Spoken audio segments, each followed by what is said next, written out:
السلام علیکم مینوال امید لرم چې تاسو به ټول روغ جوړ به وئ. عزتمنو کاشف خلک چې د اووم کلاس طالب علم دی، عزتمنو ډېر ښایسته خلکو د سایه راوړي چې هغه غلط کار کړی دی، د هغې نه بعد یې عزتمنو بیا یې په ګولۍ باندې ایښی دی، یعنې بې دردۍ سړی قتل کړی دی.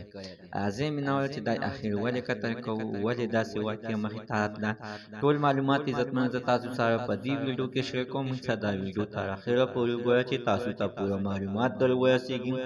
د دې معلومات نه مخکې زه تاسو ته دا یادګینه وکړم، تاسو کو چارې زموږ په دې سوپر کلیک چینل کې نوي وئ، چینل هم نوي سبسکرایب کړئ. مهرباني وکړئ تاسو زموږ د سوپر کلیک چینل د سره سبسکرایب کړئ. خوا کې سره د ټلۍ نشان وواچوئ، هره یوه نوي معلومات د ویډیو تاسو ته په اسانۍ باندې در ورسیږي.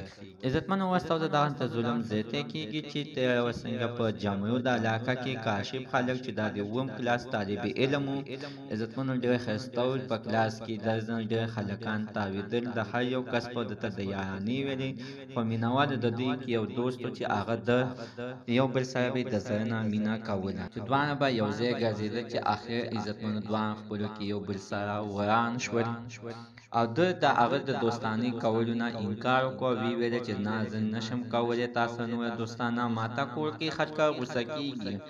خو مینهوالو بیا هغه ظالم لګېدلی دی چې دغه شانتې دی په زبردستۍ بوتلی دی، راولې ورسره غلط کار کړی دی. د هغې نه بعد عزتمنو بیا ده ورته ویلي دي چې یعنې زه به اوس کور کې ویم او تا خو زه په شرمونو باندې وشرمولم.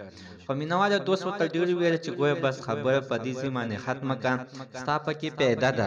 خو مینهوالو ده نه منله، چې اخر هغه ته غوسه ورغلې ده، تمانچه یې راغستې ده او په سر باندې وتېښې ده او ډزې ترې نه پورته کړی دی او تښتېدلی دی.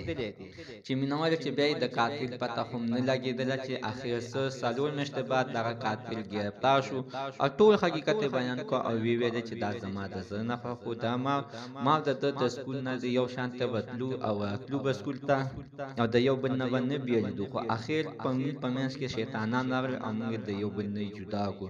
زه بیا مجبوره شوم او داسې اقدامات مې وکړل. زموږ د عزتمن تر نن ورځې معلومات د دې ځای پورې د نوي معلوماتو په اړه د سره زموږ د سوپر کلیک چینل د سره سبسکرایب کړئ، خوا کې سره د ټلۍ نشان ووهئ چې هره یوه نوي معلوماتي ویډیو تاسو ته په اسانۍ باندې در ورسیږي.